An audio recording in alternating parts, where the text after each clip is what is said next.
Archives of Prasar Bharati presents the timeless treasure of golden era.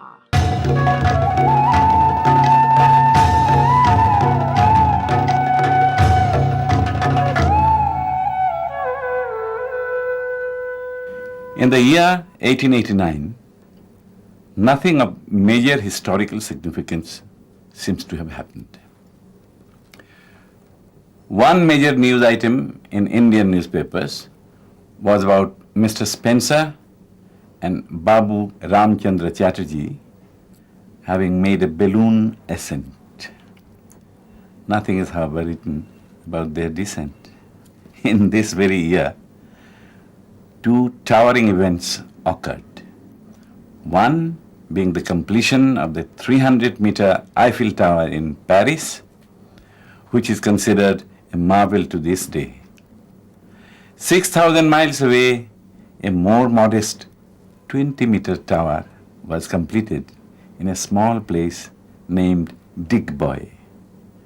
It was the tower or derrick of Digboy Well number 1.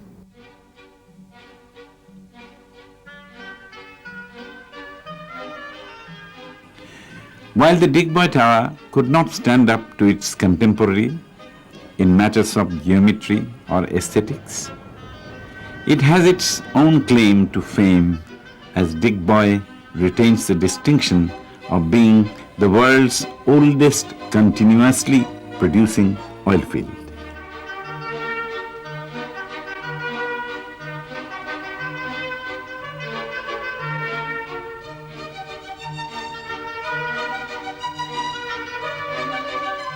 Oil India is one of the two national E&P companies, as we call them. E&P is exploration and production companies.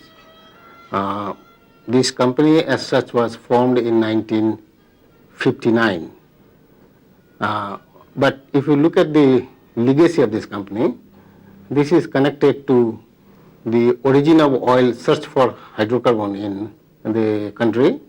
In fact, you will be pleased to note that, well, sometime just about 7 years after the first oil well was drilled in the world, that was in Pennsylvania in USA, sometime in 1859.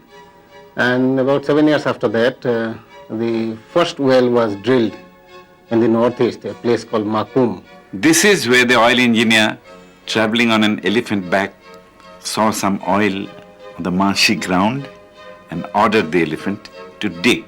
Dig, boy, dig. Actually, commercial oil was discovered in the country at a place called Digboy. And that was sometime, I think, 1889. Since it has discovered the oil in the northeast in Naharkati and Moran, soon after that, this had been producing crude oil from these fields, well, at the rate of about 3 million tons per year. And it had been producing more or less steadily in that level. Sometime in the mid-80s, some decline had set in because the field got aged. Now, in the early 90s, we discovered some more oil in and around our oil fields. In a deeper prospects, we got some more oil, and we have revived our production. And today, gradually, we have gone up to more than 3.3 million ton production annually. And at present, we are making about little over maybe 3.1 million tons per annum production of oil, about 4 million standard cubic meter of gas per day. These pipes are an indicator of the great wealth Assam possesses in terms of our natural gas reserves. For decades, while the country went through an energy crunch, this wealth remained untapped. In 1991, the reserves of natural gas were placed at about 65 billion cubic feet and that of oil at 89 million tons. Natural gas which is produced along with oil, if we do not utilize it, gets flared. We have been always putting full effort to utilize the natural gas to the extent that today most of our energy requirement are meeting, almost 90% of our energy requirement we are meeting from natural gas. We generate power from natural gas. We run a lot of our engines in the fields with natural gas. The first explorers were not looking for oil but for iron ore, limestone, and gold. It was only later that the search for liquid petroleum or gold became a very important preoccupation. The story of oil exploration in India began in the dense jungles, swamps, and river valleys at the extreme northeastern corner of Assam in the early years of the 19th century. Exploration remains of utmost importance as it is the only way of finding new sources. Basically, our main thrust is to explore and produce more of hydrocarbons. Primarily, one thing we are always keeping, and that we have been able to maintain till now, is that whatever we have been producing, we should be able to replace that with new finds. And till to date, our balanced recoverable reserve has been steadily rather growing up, instead of depleting, it is growing up. So our the capacity for production has not declined, it's maintained or it is rather going up. So our thrust is continuing towards more of exploration, and now having got the easy oil, we are now looking for oils in more difficult terrains and also in a deeper prospects. So we are now intensifying I would say in our 9th plan, we have targeted almost to double our exploration efforts.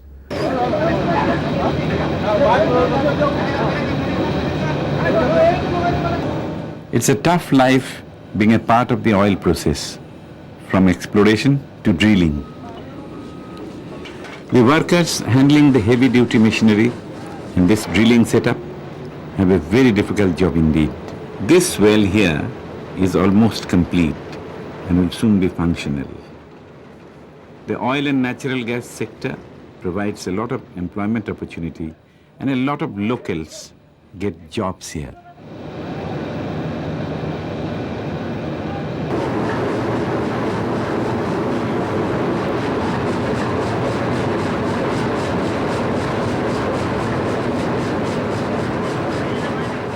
Assam produces about 1/4 of India's total oil production.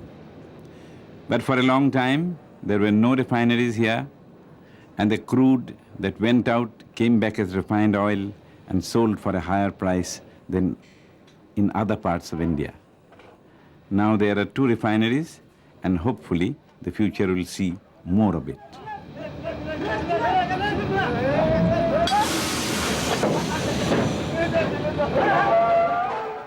We have certain recruitment guidelines also, particularly in various categories, like unskilled categories. These are all mostly from the locals only. Even semi-skilled categories also, we give full importance so that only the locals are recruited. And it's only where the skilled and experts, where experts are required, and where it is not available, then only it is through national level competition these are recruited. But besides employment, we have got some other plans also. One is these ancillary developments, ancillary industry developments, so that people can get self-employed and sell their produce to the country, to the industry. Basically, if you look back, this is one of the pioneering industries. As far as oil India is concerned, its legacy is linked to the pioneers in the oil industry in the country. And if we count till to date, we have produced about 100 million tons of oil, and that's all for the domestic consumption. And today, if we sort of assess our production figures with respect to the domestic production figures, it's coming around 10% of this total production of the country.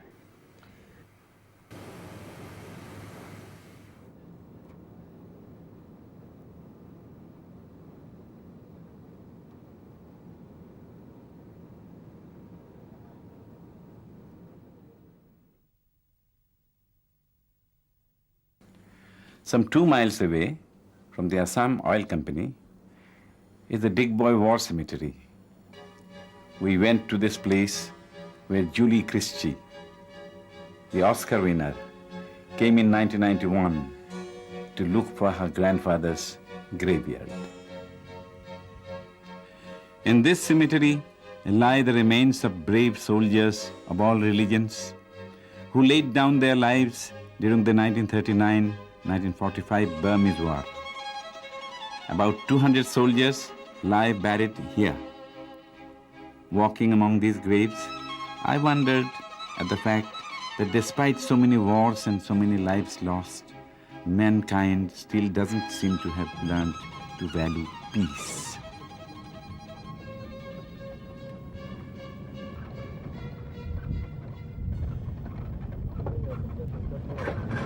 Again, we went from the possible source of Assam's economic salvation to a place where people go to spiritual salvation.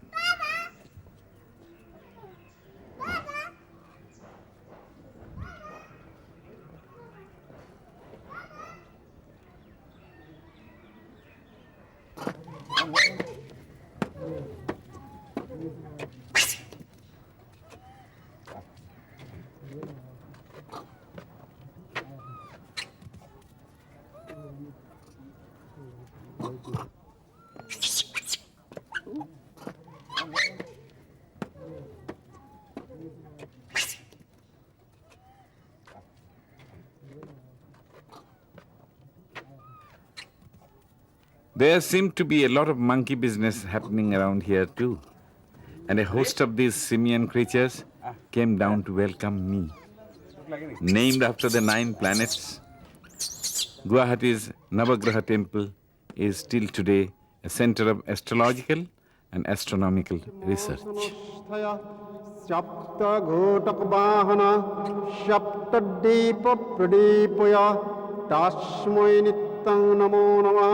Yom Yavakushumang Sankasam Kasyapiyang Madhuting Dhantaring Saravapagnang Pranohtasmim Divakaram Yom Shukla Padma Sanustaya Dasasharathabahana Syambusira Sanustaya Tasmai Nittang Namo Namaha Yom Dipasangatucharavang Khirodar Namasammamam Namaming Sasinam Bhakta Syambur Mukta Bhushanam Yom Javavitrum Sankasa. I was going back to Guwahati now, my journey almost done, and my heart felt very heavy. For days now, I have been traveling, absorbing the beauty of the northeastern way of life. In this world, which almost seemed perfect, violence occurs frequently, unexpectedly, and in a very deathly manner. The Assamese lives in hope, and this sentiment was very nobly echoed by some prominent people I met in Guwahati.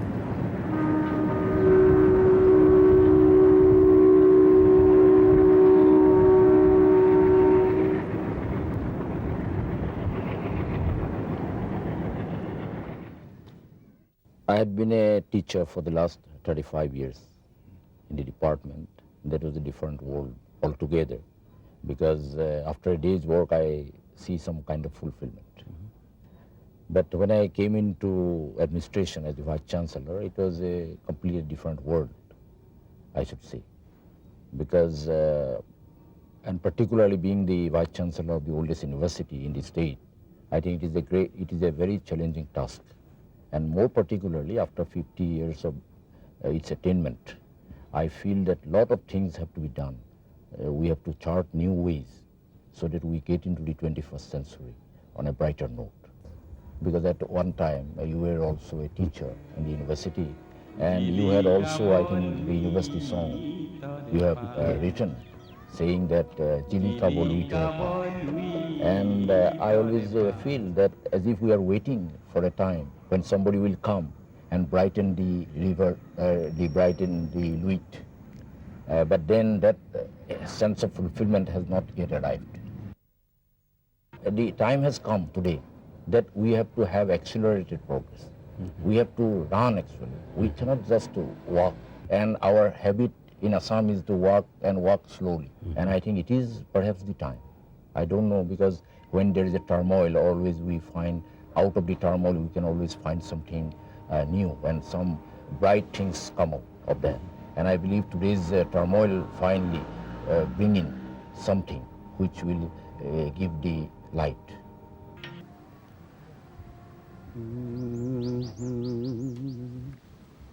प्यारे वतन ऐ मेरे बिछड़े चमन तुझ पे दिल कुर्बान तू ही मेरी आरज़ू तू ही मेरी आबरू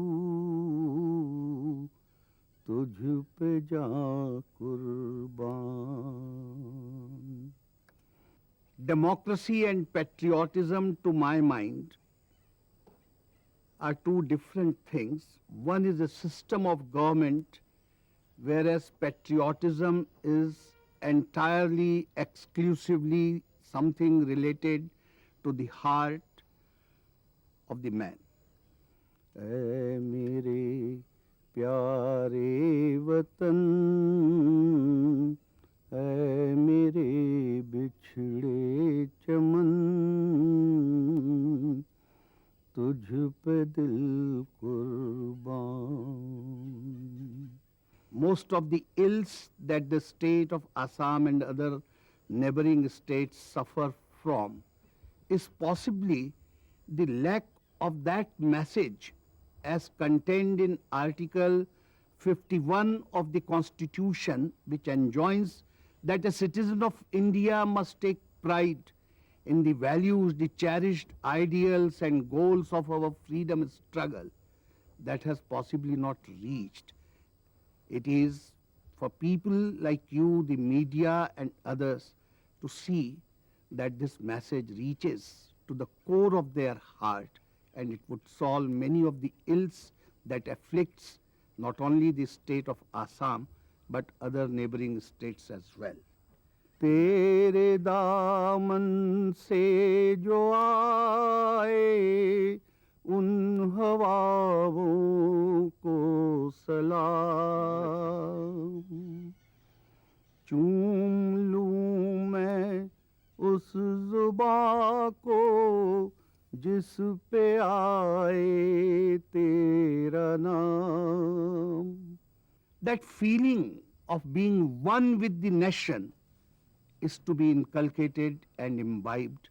It is not something which can be distributed to some other centers. It is to be inculcated and imbibed in the hearts of those who are for a while astray. They are to be brought on the path, on the track of patriotism. They are our assets when they come on the right path. सबसे प्यारी सुबह तेरी सबसे रंगी तेरी शाम तुझ पे दिल कुर्बान. ऐ मेरे प्यारे वतन ऐ मेरे प्यारे चमन तुझ पे दिल कुर्बान. माँ का दिल बन के कभी सीने से लग जाता है तू और कभी नन्ही सी बेटी बन के याद आता है तू. जितना याद आता है मुझको उतना तड़पाता है तू तुझ पे जा कुर्बान. I feel this song that carries the message of patriotism, the love for motherland. To quote Sir Walter Scott, breathes there the man with soul so dead, who never to have said, this is my own, my native land. That feeling is to be instilled, and I hope and believe that your mission will succeed in that way. In form of homage to your feelings, I would like to hum a few lines of mine. So great. उन्मद Avani Kurukshetra बनी, गंगे जननी नव भारत में भीष्म रूपी सुत summer जयी, भीष्म रूपी सुत summer जयी, जनती नहीं हो क्यों, नैतिकता नष्ट हुई, मानवता भ्रष्ट हुई, निर्लज्ज भाव से बहती हो क्यों।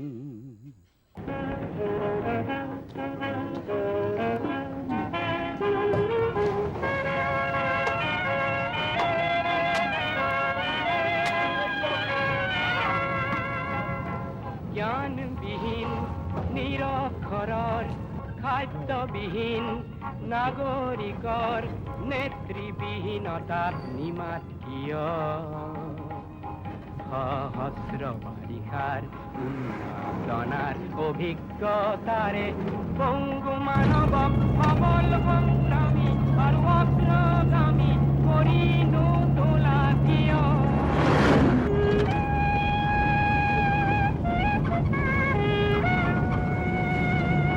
I was leaving soon, but my journey remained incomplete. For as long as a sudden blast can shatter the quiet, as long as men kill men, as long as an endless series of bunts can stall economic progress, as long as peace doesn't return, my journey can never be complete. The day that elusive peace is achieved, my heart will be at peace and my journey done.